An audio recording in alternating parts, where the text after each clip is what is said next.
isuduwaha hay'adda dhawrista tayada Somaliland ee gobolka Sanaag Saciid Hilaac Maxamuud ayaa saaka baaritaan ballaaran ku sameeyay bakhaarada kala duwan ee ku yaala magaalada Ceerigaabo iyadoona laga baadhayay bakhaaradaasi sharaabka ay soo saari jirtay warshadii la oran jiray U-Fresh ee dalka laga mamnuucay waxaana uu sidoo kale isuduwuhu baaritaan ku sameeyay badeecooyinka dhacay waxaana isagoo arrimahaasi ka hadlaya hadaladiisi kamid ahaa saaka oo ah maalin axada waxaanu ku bilownay in aan baadhno sidii caadadu noo ahayd hoolseerada waaweyn ee magaalada iyadoo aanu ka eegayno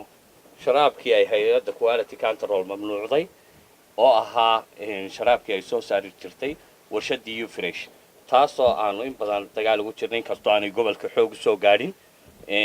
ilaa hadeerna aan ku haynin gobolka wax ka soo gaadhay talabaadna waxaanu baadhaynay sanadka cusub in aanu ka sii horjoogno wixii sanadka dhacay oo iyadana aanan maartay ilaa hadeer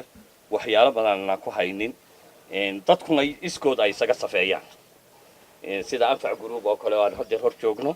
waxay iska sii diyaar gareeyeen wixii xilligan ku dhacay oo iyaga ayaa iska safeeya shirkadaha kalena waa wada sidaa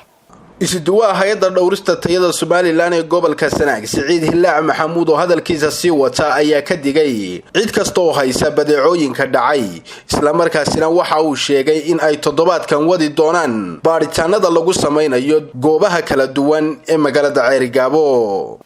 kulli toddobaadkan waxay ahaanaysaa shaqo joogto aan ku hayno in aan baadhno dukaamada iyo wixii la mid ah anigoo ah isuduwaha quality control ee gobolka Sanaag waxaan dadweynaha iyo shacabka reer Sanaag uga digayaa in ay iska ilaaliyaan wax halaaliyo wixii dhacay cidii aan ku qabanana waa lagu ganaaxi doonaa sababtoo ah in badan ayaan mikrofoon baabuur saaray in badan baanu ka hadalnay in badan baanu la wareegnay iyadoo aanu iska kaashanayno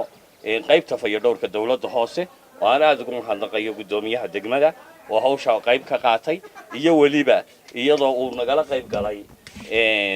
isaguna madaxa hay'adda gobolka Sanaag marka waxaan leeyahay dadweynaha waa inaad ka hawl gashaan sidii aad waxa isaga ururin lahaydeen waayo nafteena iyo caafimaadkeena waxba yeelayaan annaguna shaqada iyadaan qabsanaynaa Cabdiraxmaan Axmed Ilsar Star TV